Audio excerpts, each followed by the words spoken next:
everybody. Welcome back to the Brandon and Joe podcast. Our guest today is Brianna Billotti. She received her master's in IO psychology from Hofstra University, is currently in their PhD program, and also currently works at Northwell Health as a project coordinator and Hofstra as an adjunct professor. Welcome, Brianna. Thanks for joining us. Welcome. Thank you guys for having me. I think this is very cool what you guys started. So happy to be here and chat. Oh, we appreciate it. No, as we said before we started recording, you do a lot of cool things. So I think it's going to be a really fun episode. Did you actually teach today? I know that's going to be a bulk of our episode, so we're excited to get into it. No, so actually this semester I am not teaching. I'm on dissertation proposal mode. So I'm going to go back in the fall and right now taking a break though. Oh, that sounds maybe not as fun. It Yeah, sounds like a lot of work. Um, it you definitely is. you didn't even start as an adjunct, right? You just started as a TA and then kind of evolved into becoming an adjunct. Yeah, so I have TA'd for Dr. Grossman's research methods class a couple times now. So that was good background, especially getting to walk the master's students through a project that I got to do in the master's program. So I really enjoy being on the other side of that. And then when a class opened up, it was an undergrad stats class, and I jumped on it. So yeah, I taught in the fall for the first time.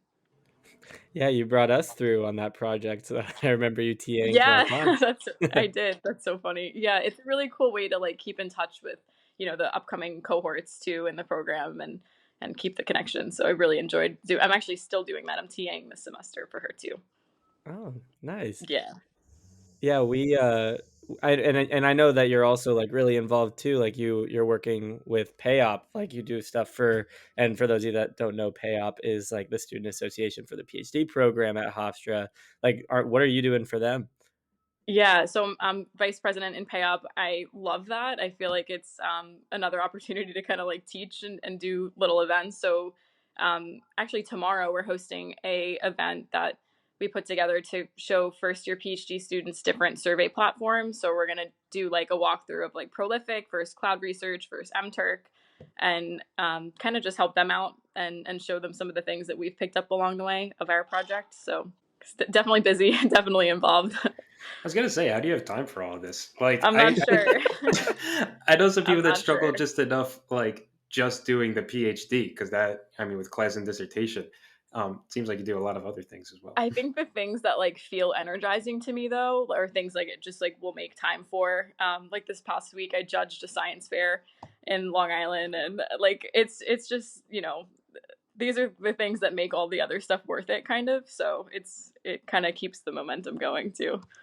Yeah, I know Joe and I, the whole reason why we wanted to have you on here is like we said, you TA'd for us. We've gotten to speak to you about your experience and see you do all these things. It's great for students to hear how involved you can be when you're in a master's or PhD program. You did the master's at Hofstra too.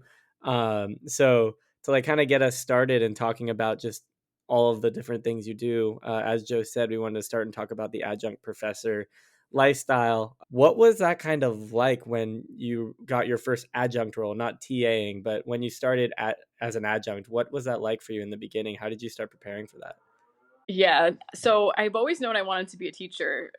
So in some ways, I've been taking notes my whole life on what has worked in class and what has not worked, just from faculty that I've admired. So I feel like I had a couple tools under my belt, and I love being a student, which is kind of how I got this far. So even with all of that, though, it was still a little bit daunting to be here, here's this curriculum, and it's yours, and it took me a couple weeks to really get in a groove and learn what worked for me and what worked best for the students. But um, I would say that I felt really set up for this specific class. So it was an undergraduate stats class, and the Hofstra master's and PhD program is heavily emphasize the stats and the research methods. So I felt comfortable going back to the basics, but I did have the summer to prepare for the fall. So I had to refamiliarize myself, and sometimes when the basics seem so intuitive to us, it's almost harder to explain it. It's something that we just know, right? How do you explain p's less than 0.05? It's ingrained, right? So what I found really helpful was I wanted to see how other people explain it, other examples, and kind of get a bunch of different ways that other people use and figure out like what works best for me to have more tools under my tool belt for each topic. So that was helpful to kind of, reteach myself the very basic components of it. The prep is interesting to me because I know like I had the same idea. I was like, oh, I'd love to teach one day. I was like, do I really know stats that well to teach a statistics course? Um, did you like was it basically from scratch? Did you have like lesson plans that you could kind of like take from? So I learned a lot about like how this stuff works. The textbook company, when you are an adjunct, you get like a free copy, like an instructor copy of the textbook. It does come with like PowerPoints, but you can't go in blind. Like you can't just wing it with what they give you because it's clunky. It doesn't work. So I ended up making a lot of my own materials, specifically like homeworks, quizzes. Um, they kind of give you like a bank of questions, but you really have to put a lot of time into setting it up. And I think the first course is you're starting from scratch. So, I know when I go back this fall, it'll be a little bit, more in motion because I set a really good foundation for myself. But yeah, the lift at the beginning is definitely more than I anticipated. I give faculty a lot of credit. There's a lot of behind the scenes work outside of the classroom, a ton. Yeah, I can only imagine. I know Joe and I both have spoken a lot about this, how we do want to do that teaching route at some point in our careers. One thing that I'm like wondering is because I haven't looked too much into this part of it, is the TA to adjunct route, is that a normal route that people take, or is that just kind of like a luck of the draw circumstances type of situation that you fell into?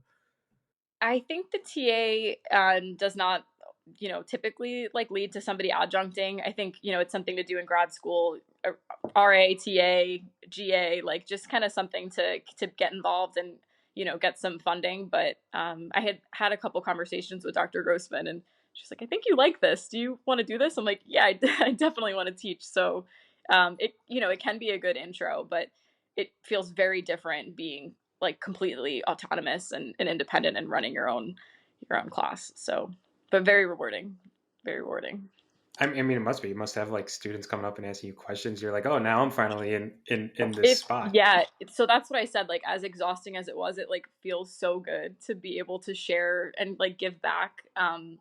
Aside from the class, I ended up like helping a student with like a grant that she was writing. I'm like, this is incredible, So yeah, I think that definitely makes it all worth it.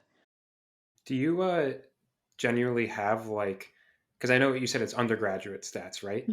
Yeah. Um, do you have a lot of them like interested in like psychology or like IO psychology, or is it more just like we needed to take a stats course and like here we are? So it's kind of a mix of both of that, I think. So the undergraduate level does require like some stats class, but I had a mix. I had like PA students, speech language pathology, psych, history. Like I had definitely like a wide range, which almost made it like a little difficult in terms of, you want to show people things in like an applied way. So sometimes my examples, I'm like, I tried to give like a medical example sometimes and then like a psych example. So just to kind of like put things in perspective for the world that they're coming from. Some of them were familiar with IO, and I obviously talked about my research projects and was able to kind of use some of my stuff as examples for them. So I definitely like highlighted the IO a little bit. Um, but yeah, it's definitely something I think most people are still kind of unfamiliar with, especially like so early in their education. Most of them were, I guess, sophomores, juniors.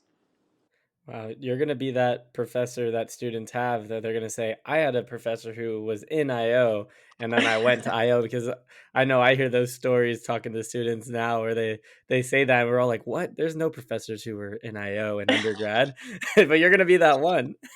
Yeah, that's really cool to think about. I definitely didn't know what IO was at that age. So, Yeah, no, hence this podcast. Like that's why Joe and I do this. Like it's true though, because so many people out there like hear about IO and like or hear whispers of it, but they're like business psychology or like they think of like motivational speakers and they just think that that's like IO psychology, but it's not as simple as that. And I feel like just to start in like an undergrad stats class like you're doing, Brianna, is awesome because I feel like it's the root of what IO is. Like that's kind of why we start with the stats in our first year in the masters, and you do it in the first year in the PhD.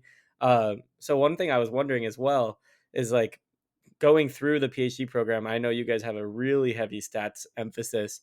Has taking classes changed how you teach your classes? I know the content might be a little bit more intense, but like, are you learning things that are kind of helping you adjust as a professor? I almost feel like it's helping me adjust as a student. Like, Mm. the reingraining the basics has been really important because some of this is a foundation that I got years ago. So it's kind of like helpful for me to go back to that. I also feel like I'm pulling more from being that student in the class. Like, I still remember my first stats class. I was so intimidated. It was at St. John's University, like, and we were all so far behind. I was like, not keeping up. Like, there's like an assumption of knowing, especially when you're an expert in something. So I think it's like putting yourself in their shoes and really like realizing that this is not, something that people either A want to take or B comes naturally to them. So I definitely like had that at the front of my mind and was like more patient and like when you see something for the first time it's not going to click. It's like they need to see it over and over again. So it was like a lot of review, some backtracking. I had to pace myself and not overcomplicate things because I'm like, oh, I could think of how I learned this in class, but I'm like, that's way more than they need to know at this level. So kind of like meeting them where they're at was really important. It's funny you say that because I feel like a lot of people that end up in like a statistics level course, or I mean, one of my previous professors at undergrad was like, I was so bad at stats in undergrad and grad, and now here I am teaching it because like they just practiced it so much, and then they were like, oh, maybe I actually kind of like this now. Have you seen that in maybe like, or I guess the question more is like, do you find a way to like, I guess quote unquote make it fun or maybe more enjoyable? Because like you said it too, some people are like, I don't need stats, math, or any numbers. Like I'm just gonna get through the class, and it could be That's a so tough funny. subject to teach like that. Yeah. So it's funny because I said that I would teach. I said stats is the only thing I don't want to teach, and it's and it ended up being like the opportunity that presented itself, and I was like, I got it. I'm gonna do it. So um, I'm just really honest with them too. Like I know that it's not an easy class, and I tried to make it as engaging as I can and put it in like real world perspective. For me, that was always what was motivating. It's like, you think that this is just to pass a test. I'm like, here's how we actually can use this. Like, tried to engage them a little bit more on like the computer skills. I'm like, passively teaching them Excel through the way too. I'm like, you could do this on Excel, you could do this on SPSS, Jamovi. So like, try to engage them from like a data like software perspective too. So yeah, I definitely like tried to reel them in through just honesty and what I thought was most practical for them. We had a good class. I think at the end of the day, everybody stayed with me. I didn't lose anybody. Nobody was falling asleep. So um, yeah, I think we made the most fun that you can, but it's tough because it's not like a class you could talk about much discussion or Right. it's not theoretical. Like, it's very There's is things what you it have to is. do. Like there's some Yeah. formulas you just have to learn. And yeah. Yeah, so yeah, we made the most of it though. That definitely like brings up a good point how you were talking about how you didn't want to do stats and that was kind of where you felt like I think a lot of times we talk about this on the podcast. It's like seizing opportunities that you could get. One question I have for you is just wondering, and maybe you could give a reason why. What would be a course that you'd be like the most interested in teaching, like if you had the opportunity to, like if given that opportunity, why would you pick that course? Yeah, that's a good question. I definitely think I was originally trying to shy away from what was most challenging and, didn't have the option, like how to dive in. So that's great. I think Dr. Nolan's organizational development class in the master's program was one of my favorite ones. And working at Northwell and like being in such a large organization, I feel like that would be a great class to teach because I could really bring in like so much of what I see in the real world to the class. Definitely harder to do with stats for me, but I feel like that's one of the beauty of being an adjunct is I'm in the world, I'm in like this industry and like I want to be able to share that. So I think that I would be able to pull from a lot of like real world experiences and kind of like enrich that material.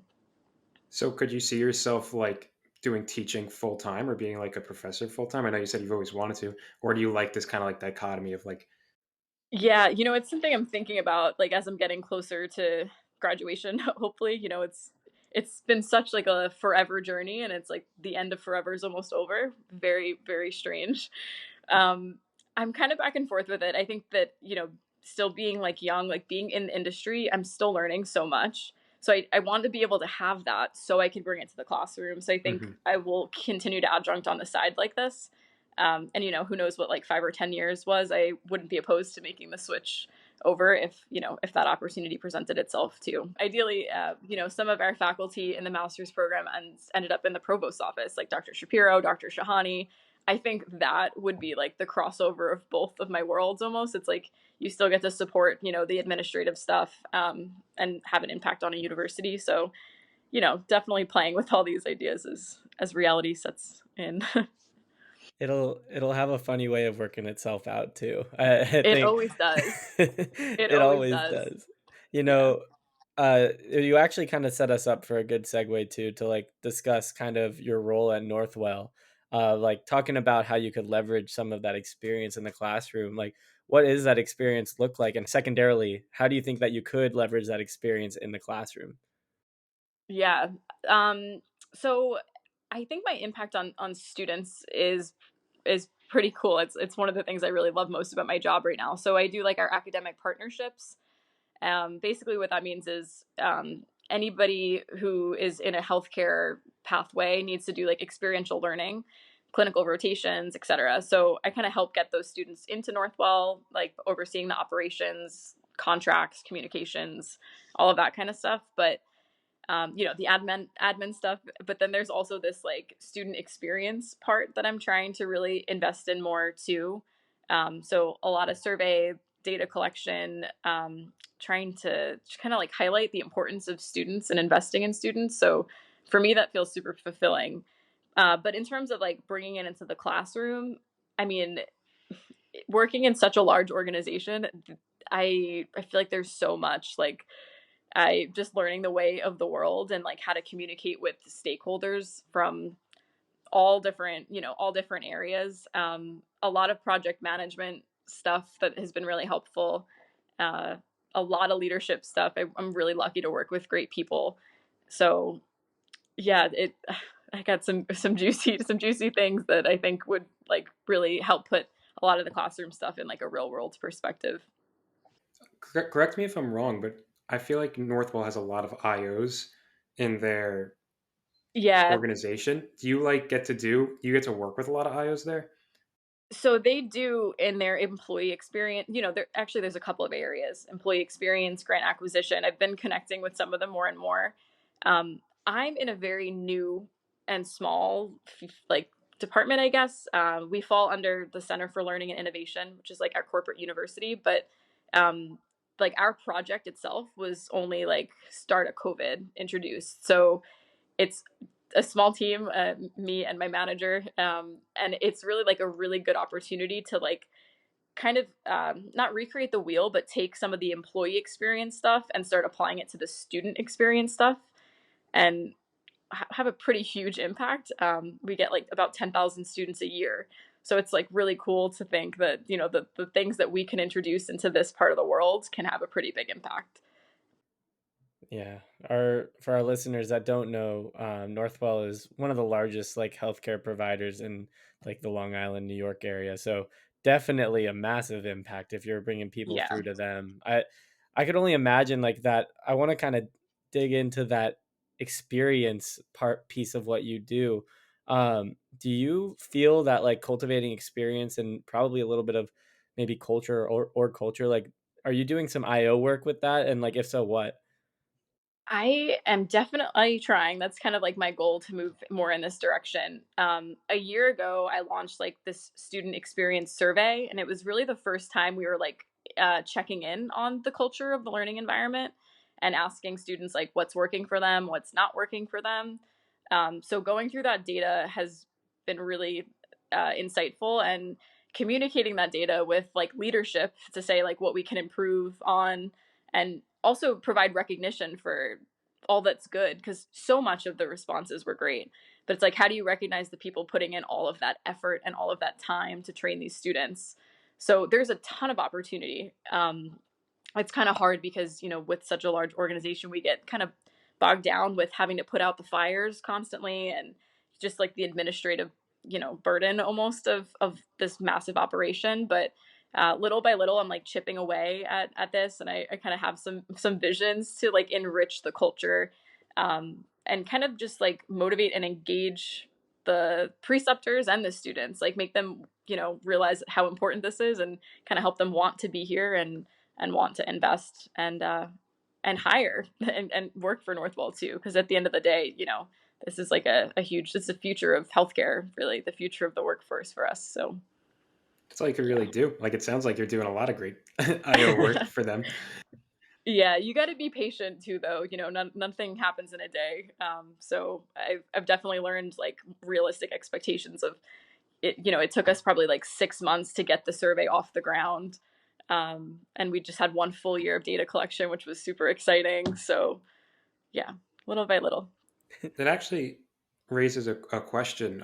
When you're creating the survey, because I feel like I've talked to other people at previous jobs, and like, not that it's like an IO thing creating surveys, but I know we have like some input of like what we've learned, of course.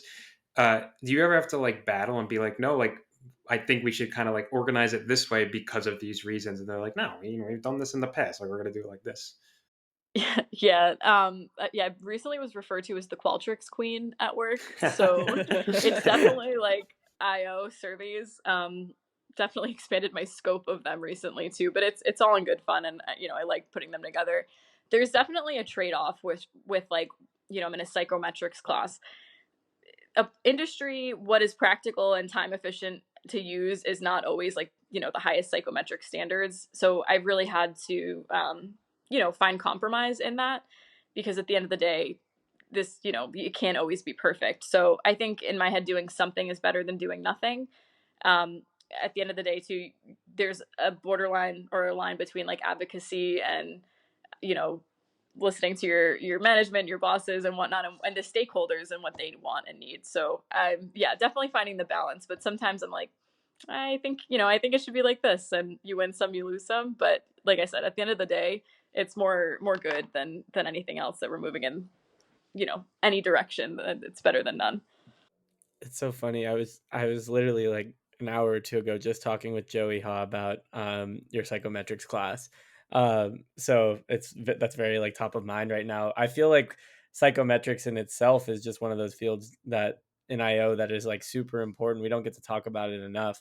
Um, One like question that we want to ask before we get to our final question, um, just like talking about that area of like survey building and the experience for the students who are in these programs for Northwell. When you say that you had this year of data collection, like how much, like how time intensive was that for you? Like, what was that experience like? Because I know building surveys, collecting data, it's such a time intensive process, and when it's not your only role, like it had to have been pretty intense to do like on the side with everything else you do. Yes, the creation of the survey was a slow process because our effort is like standardized and centralized, but we're dealing with like 50 different types of students, right? From like a physician assistant to healthcare administration. Like there's a huge range of why people come here. So it was, to make sure that the questions were relevant to all of the groups, and also that the leadership in each area approved it. So we really had like a lot of back and forth and rounds like that, and tried to customize the best that we can. Um, the data collection itself, it's kind of a self-running thing at this point. Monthly emails with the link, and I send reminders and start to look at like response rate and all that kind of stuff. Quarterly I prepare these reports. I'm actually due to share my next one, and that's time consuming to organize for sure. While I share the reports, I also offer to like meet with them, because I think sometimes people don't know what to do with all the data that they're given. Like it's like, all right, now what? And we also want to be mindful that we're taking like constructive approaches. If there's one bad response, it doesn't mean burn everything to the ground, like, so I definitely like to make myself available to like have the conversations to talk through things. Um, yeah, I have learned to love data though. It's like so cringy, but like even the cleaning process and everything, like there's a lot that goes behind cleaning data, and building the surveys and everything like that. But I think that the results is really cool because at the end of the day, it like tells a story, and you could know what's happening like informally, but it really like puts some weight behind it. So Whenever you have like an Excel sheet and it's like all scattered and you just like bold a couple things and like clean it up a little bit, I totally agree with you. It makes things like 10 times better because you're like, oh, now I can actually like do what I need to do. It's like for some yeah. reason, you're just like looking at it. You're so right. Um, Yeah, some of our goals for this year too is like tapping into Tableau and like Power BI a little bit more, and in all my free time, I want to try to learn a little bit of like more data visualization techniques. So I think that there's a lot we could do with it. Obviously, everybody has limited time, so we'll see what the year I brings. was gonna say all your free time, huh? Yeah. Yeah, on all my free time, I've been looking at Power Automate. I'm like, how? Well, it's relevant too. I'm like, how can I offload or automate some of these like administrative things to save me time so I can do the things that kind of, you know, I think are a little bit more rich. So we yeah, can stay we tuned. could Stay tuned for part two. I would love to talk about it again. We can put a pin in it and talk about it after too. But I just created like this like past 3 months I was using a project for Power Automate, and it's like you're right. It's so cool. Like the way you can like connect it with different applications, and like reduce like future projects in half. It's amazing. I'm Um, definitely gonna pick your brain about it. This was in the last yeah. like couple weeks that I'm like, this is my next goal. Yeah, trying to streamline some things and save me some time. No, yeah, it's great. And I bet the your team members like having the Qualtrics Queen on their survey creation. You got to put that in like your LinkedIn. Yeah, that's gotta be Uh, on the I LinkedIn should. bio. That's a good brand. for to close us off though for this episode, the question we ask all our guests at the end: if you have one bit of advice for prospective IO students or current students in a program, if you think you could narrow it down, what do you think that would be? It's on the spot. You can take some In time. a program or like going to a program. I Either I one. feel I feel like I say this. You can find IO in a lot of like unusual places. Like for me, IO was never like the traditional HR path, or it's not as rigid as it seems. I feel like I've always been able to find a way to integrate the IO things into the role that I'm in, and it just brings like a really unique perspective. And working in like project management area and or healthcare, I see so many ways that it can be applied. So it's super, super versatile. Um, yeah, I think that is my takeaway. That's a really good takeaway. I know I want to say it was like the first week of class, Dr. Nolan was giving his speech, and we might have even mentioned this when we had him on the podcast, but he talked about the lens in which you view the world and how it changes when you get your IO degree. And it's like so true because I mean I used to coach tennis and that's like a sport, and but I'm like thinking about it and I was thinking about how I would do things, and then we took training and development with Dr. Islam. I was like, wow, I followed this a lot more than I realized, but I didn't know any of the terms. I didn't know anything going on, but like you can really connect it to a lot of the work you're doing. And I think it can make you successful in any role, even if you're not like necessarily doing an IO heavy role, but like applying that, like those principles that you learn or you like research and like doing it will make you more successful for sure. I think that's a great call out, Brianna, for sure. Yeah, and you find like I like what you said because I feel like it's like the best structure for like a future career. You always get like a lot of students are like, oh, like what can I do with like this degree? And like you said, you can really do anything. We've had a couple people on Yeah, this podcast that started out in like IO and then we're in like either finance or marketing, or like logistics, supply chain sort of thing, like all different areas, and then either stay in that or come back to IO. And they always say they're like, no, I was able to do IO work, and it's like not that you have to do IO work, but it's just it's very helpful and like beneficial in those jobs. So it yeah, is it it's really follows cool you advice. wherever you go. However unusual of a path, it's definitely relevant. It's funny, like it's funny too because as we were kind of to bring it full circle, we were talking earlier, not many people know about IO, and like being so involved in this world, you kind of forget that sometimes. Like, Yeah. I'll just like casually drop that I like do IO psychology in conversation like with other people who are not, and they're like, "What are you talking about?" I'm like, "Oh, sorry, I have to like jump into the elevator pitch of what IO psychology means," and it's like, but it's so true. No one knows sometimes. So like doing what you do in IO psychology in an organization will have like a massive impact because people aren't used to it or aren't aware of like the value it can bring. Yeah, it's very, and if it is recognized, sometimes it's misunderstood too. I'm like, "No, I definitely don't do that." My brother is still telling people I do therapy. I'm like, "I definitely don't do that." So, It might take some time for us to finally convince the world that's not what we do. But that's a future IO problem. yeah. We but thank you, Brianna, for joining us today. It was a really cool, fun episode. I'm excited for people to hear it. Yeah, this Yeah, was me really too. fun. Thank you guys for having me. Yeah, of course. Have a good one. You too. Take care. That was a great episode, Joe. I know with Brianna, it's always fun. We got to pick her brain when she was TAing for us. I feel like she always has such valuable insight. Yeah, I almost forgot about that until she brought it up. I was like, oh yeah, like you sat like right behind us and like we're like helping us and walking around. It was amazing. Super smart, super knowledgeable. It was great that we were able to have her on. Yeah, and I said this on the podcast. I want to say it again. Like the opportunities that you can take advantage of when you're in grad school, whether that's master's or PhD, I think are just so great.